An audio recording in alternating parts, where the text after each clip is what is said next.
તો અડધી રાતે મારું બાવડું ઝાલીને મને બસ સ્ટેન્ડ થી અહીંયા મંદિર સુધી મને મૂકવા આવ્યા હતા. શું વાત કરો છો ભલા મારા? અન્યા જેટલું માણસો હતું ને કે આ દીકરી ધોળિયાની દીકરી કોઈ દી ખોટું ન બોલે અને બધાયની આંખમાંથી આંસુડાની ધાર થઈ અને આરતી બંધ થઈ અને જ્યાં જેટલું માણસો હતું ને એ બધું સ્વાદારા આંસુડે રોયા થા ભલા મારા.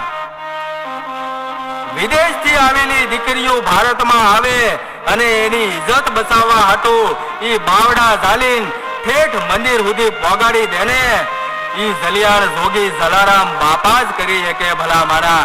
આવા હળાહળ કળયુગમાં આવા સંતો અને ભક્તો આપણી કાઠિયાવાડની ધરતીમાં હજી હયાત છે. બોલો જલારામ બાપાની જય, જલારામ બાપાની જય.